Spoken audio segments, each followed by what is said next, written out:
ఈ వీడియో వచ్చేసి new year video అండి. ఇప్పుడు అప్లోడ్ చేస్తున్నాను. అయితే చాలా బాగుంటుంది, చూడండి. చూస్తున్న వారికి ఫుల్ టైం పాస్ అవుతుంది. అందరూ ఒక కుటుంబంగా చేరి తింటున్నాము. అయితే స్టోరీలోకి వెళ్ళిపోదాము. స్టోరీ వచ్చేసి అనుకుని బంధం ఇష్టం లేని తాళి. స్టోరీ ఫస్ట్ నుంచి చూడని వాళ్ళు మన ఛానల్లో ఉందండి. ఫస్ట్ వీడియో నుంచి చూస్తే మీకు అర్థమవుతుంది.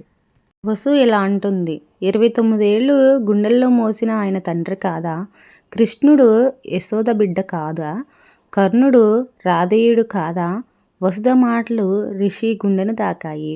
మీరు అనాథ కాదు రిషి గారు, ప్రపంచంలో అందరికంటే అదృష్టవంతులు. ఎందుకంటే పుట్టుకతో వచ్చిన బంధం కంటే ఇష్టంతో పెంచుకున్న బంధం చాలా గొప్పది.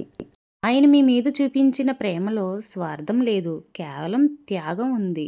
ఇప్పుడు మీరు చేయవలసింది ఏడవడం కాదు, ఆ ప్రేమకు న్యాయం చేయడం. నేను ఎలా మొహం చూపించగలను వసు? 5 ఏళ్ళు ఆయన నరకం పెట్టాను. ఆయన ఫోన్ చేస్తే కట్ చేశాను, డబ్బులు పంపిస్తే వెనక్కి పంపించాను. ఇప్పుడు ఏ మొహం పెట్టుకుని నాన్నాన్ని పిలవాలి? రిషి కన్నీళ్లు ఆగలేదు. వసు తన చీర కొంగుతో అతని కన్నీళ్లు తుడిచింది. ఆ స్పర్శ అమ్మ ప్రేమ ఉంది. భార్య బాధ్యతగా ఉంది. స్నేహితురాల్లాగా ఓదారుస్తుంది. తప్పు తెలుసుకున్న వాడిని క్షమాపణ అడిగే అర్హత ఉంటుంది రిషి గారు. ఆయన ఎదురు చూస్తూ ఉంటారు. మీ పశ్చాత్తాపం కోసం కాదు, మీ పిలుపు కోసం. ఈ రాత్రి ఇప్పుడే మనము హాస్పిటల్కి వెళ్తున్నాం. ఇప్పుడా? ఈ రాత్రి వేళ? అవును, మంచి పనికి ముహూర్తం అక్కర్లేదు, పదండి.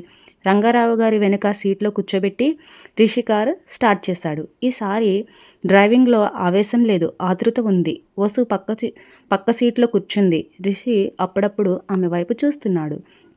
ఇన్నాళ్ళు తన జీవితంలో ఎంతోమంది స్త్రీలు వచ్చి పోయారు. శ్రేయ లాంటి వాళ్ళు తన స్టేటస్ని చూసి వచ్చారు. కానీ వసు తన స్టేటస్ మొత్తం పోయిన క్షణంలో తను శూన్యంలో ఉన్నప్పుడు తన చేయి పట్టుకుంది. థ్యాంక్ యూ వసు, మెల్లగా అన్నాడు రిషి. దేనికి? నన్ను కింద పడకుండా ఆపినందుకు. నువ్వు లేకపోతే ఈరోజు నేను ఏం చేసేవాడినో నాకే తెలియదు. భార్య అంటే అర్ధాంగి అంటారు కదా, సగం బరువు నాది కూడా, వసు చిరునవ్వుతో చెప్పింది. ఆ మాటలు విన్న అర్థం రిషికి ఇప్పుడే బోధపడింది. ఇది కేవలం ఒప్పందం కాదు, ఇది నిజంగానే అనుకుని బంధం. వారు హాస్పిటల్లో చేరేసరికి తెల్లవారుజాము 4 గంటలు అయ్యింది. ఆసుపత్రి నిశ్శబ్దంగా ఉంది. రిషి నేరుగా రాఘవవర్మ గది వైపు వెళ్ళాడు. వసుధ, రంగారావు వెనక నడిచారు. గదిలో రాఘవవర్మ నిద్రపోతున్నారు. అమ్మ పక్కన కూర్చుని కునుకు తీస్తోంది. రిషి తండ్రి మంచం దగ్గరికి వెళ్ళాడు. ఆక్సిజన్ మాస్క్ లేకుండా ఆయన శ్వాస తీసుకుంటున్నారు. ముఖం ప్రశాంతంగా ఉంది. రిషి మోకాళ్ళ మీద కూర్చున్నాడు. తండ్రి చేతిని తన చేతిలోనికి తీసుకున్నాడు. ఆ స్పర్శ తగలగానే రాఘవవర్మ కళ్ళు తెరిచాడు. మసక వెలుతుర్లో రిషిని చూడగానే ఆయన ఆశ్చర్యపోయి, రిషి, ఆయన గొంతులో సందేహం. కలగంటున్నానా? కాదు నాన్న, నేను వచ్చాను. రిషి గొంతు వణికింది. అతను తండ్రి చేతిని తన నుదుటికి ఆనించుకుని ఏడవడం మొదలుపెట్టాడు. పార్వతి ఉలిక్కిపడి లేచింది. కొడుకు ఏడుపు చూసి ఆమె కంగారుపడి, రిషి ఏమైందిరా? ఆమె అడిగింది. రాఘవవర్మ గారు రిషి తలను నిమిరాడు. ఎందుకు ఏడుస్తున్నావు నాన్న? ఎవరైనా ఏమైనా అన్నారా? వసు ఏమైనా? ఎవరూ ఏమీ అనలేదు నాన్న. రిషి తల ఎత్తి తండ్రిని చూశాడు. నేను చదివాను, డైరీ చదివాను. రాఘవవర్మ ముఖంలో రంగు మారింది. ఆయన పార్వతమ్మ వైపు చూశారు. తర్వాత రిషి వైపు చూశారు. ఆ కళ్ళల్లో భయం కనిపించింది. కొడుకు తనని పరాయి వాడిలా చూస్తున్నాడేమో. రిషి, అది రాఘవ తడబడ్డాడు. అది జరిగిపోయిన గతం రా, నువ్వు దాన్ని గతం కాదు నాన్న, అది త్యాగం. రిషి ఆయన మాటలకు అడ్డుకట్ట వేశారు. నా కోసం మీరు మీ జీవితాన్ని దారపోశారు. నేను మాత్రం మూర్ఖుడిలా మిమ్మల్ని దూరం పెట్టాను. నన్ను క్షమించండి నాన్న. నేను మీ కొడుకును. సొంత కొడుకుగా పుట్టకపోయినా కానీ మీ కొడుకుగానే చేస్తాను. ఈ జన్మకు మీరే నా తండ్రి.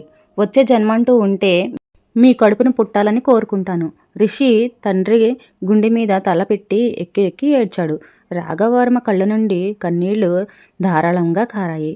ఇన్నాళ్ళు దాచుకున్న రహస్యం భయమంతా కన్నీళ్ల రూపంలో కరిగిపోయింది. ఆయన తన 2 చేతుల్లో రిషిని గట్టిగా హత్తుకున్నారు. ఒరే పిచ్చి సన్నాసి! రాఘవవర్మ గొంతు గదధ్వమైంది. నువ్వు నా గుండెకాయవిరా. నా గుండెకాయ శరీరం నుండి వేరు చేయగలమా? రక్తం పంచుకుని పుట్టకపోయినా ప్రేమను పంచుకుని పుట్టావు. చాలు, ఇంకా ఏడవకు. ఆ గదిలో ఉన్న ప్రతి ఒక్కరూ కళ్ళల్లో నీళ్లు ఉన్నాయి. పార్వతి రిషిని భర్తకు చూసి ఆనందంతో ఏడుస్తుంది. వసు తలుపు దగ్గర నిలబడి ఆ దృశ్యాన్ని చూస్తుంది. ఆమె మనసు తేలిక పడింది. తన జీవితంలోనికి వచ్చిన ఈ తుఫాను చివరికి ఒక చల్లని వర్షంలా మారింది. అందరినీ దగ్గర చేసింది. రాఘవవర్మ గారు వసుధను చూశారు. చేయి చాచి ఆమెను పిలిచారు. వసు దగ్గరికి వెళ్ళింది. నువ్వేనమ్మా, నువ్వే ఈ అద్భుతం చేశావు. రాఘవవర్మ ఆయన చేతిని రిషి చేతి మీద వేశారు. వీడిని మనిషిని చేసింది నువ్వే. నా కుటుంబం ఇప్పుడు పరిపూర్ణమయ్యింది. రిషి వసుధ వైపు చూసి, అతని కళ్ళల్లో ఇప్పుడు కృతజ్ఞత మాత్రమే కాదు, అంతకు మించి ఏదో ఉంది. అది ప్రేమ అని ఇప్పుడే చెప్పలేం, కానీ అది ప్రేమకు పునాది అని మాత్రం ఖచ్చితంగా చెప్పవచ్చు. కొత్త ఉదయం. ఆసుపత్రి బయట సూర్యోదయం అవుతుంది. ఆకాశం ఎర్రగా మారుతుంది. రిషి వసుధ క్యాంటీన్లో కాఫీ తాగుతున్నారు. ఇప్పుడు ఏం చేద్దాం వసు అడిగింది. మళ్ళీ హైదరాబాద్ వెళ్దామా? రిషి కాఫీ కప్పు కింద పెట్టాడు. వెళ్ళాలి వసు, అక్కడ నా పని ఉంది. కానీ ఈసారి వెళ్ళేది పారిపోవడానికి కాదు, నా బాధ్యతలు నిర్వహించడానికి. అతను ఆమె వైపు సీరియస్గా చూశాడు. కానీ అంతకంటే ముందు ఒక పని చేయాలి. శ్రేయతో మాట్లాడాలి. నా జీవితం, ఆమె స్థానాన్ని ఏంటో, నీ స్థానం ఏమిటో తెగేసి చెప్పాలి. నువ్వు వస్తావా నాతో? వసు నవ్వింది. నేను మీ భార్యని రిషిగారు. కష్టం వచ్చినా, సుఖం వచ్చినా, యుద్ధం వచ్చినా మీ పక్కనే ఉంటాను. రిషి కూడా నవ్వాడు. అతని మనసులో మేఘాలు విడిపోయాయి. అంతే, విధి వారిని కోసం ఇంకో పరీక్ష సిద్ధం చేసింది. రిషి ఫోన్ మోగింది. అది ఆఫీస్ నెంబర్ కాదు, అది శ్రేయ తండ్రి. బిజినెస్ టేకన్ చక్రవర్తి నుండి. రిషి ఫోన్ లిఫ్ట్ చేసి, హలో అంకుల్. రిషి చక్రవర్తి గొంతు గంభీరంగా ఉంది. రిషి, నువ్వు పెళ్లి చేసుకున్న విషయం నాకు తెలిసింది. శ్రేయ చాలా డిస్టర్బ్ అయ్యింది. కానీ అది పక్కన పెడితే మన కంపెనీ విలీనం క్యాన్సిల్ చేస్తున్నాను. అంతేకాదు, నీ ఇన్వెస్టర్స్ అందరినీ వెనక్కి తగ్గేలా చేస్తున్నాను. నీ అహంకారానికి నా కూతురు మోసం చేసినందుకు తగిన మూల్యం చెల్లించుకుంటావు. సిద్ధంగా ఉండు. ఫోన్ కట్ అయింది. రిషి ఫోన్ వైపు చూస్తూ ఉండిపోయాడు. ఇప్పుడే కుటుంబ సమస్య తీరింది అనుకుంటే కెరియర్ పరంగా పెద్ద భూకంపం రాబోతుంది. అతను శూన్యంలో నుండి హీరోగా నిలబడ్డాడు. చక్రవర్తి లాంటి రాక్షసుని ఎదిరించగలడా? వసు అతని ముఖం మార్పులను గమనించింది. ఏమైంది రిషి? దీర్ఘంగా శ్వాస తీసుకున్నాడు. యుద్ధం మొదలైంది వసు. ఇన్నాళ్ళు నేను గెలుపు కోసం పోరాడాను. ఇప్పుడు నిలబడడం కోసం పోరాడాలి. కానీ ఈసారి నాకు భయం లేదు. ఎందుకంటే రిషి వసు చేతిని తన చేతిలోనికి తీసుకున్నాడు. స్టోరీ ఇంతవరకు విన్నందుకు ధన్యవాదాలండి. మిగతా స్టోరీ రేపటి వీడియోలో అప్లోడ్ చేస్తాను. స్టోరీని వింటున్న ప్రతి ఒక్కరూ ఎలా ఉందో కామెంట్ చేయండి. అలాగే వీడియో నచ్చితే లైక్ చేయండి. ఈ స్టోరీ మీకు టైంపాస్ అవుతే కనుక ఈ వీడియోని షేర్ చేయండి మీ ఫ్రెండ్స్ అండ్ ఫ్యామిలీకి. Thank you for watching.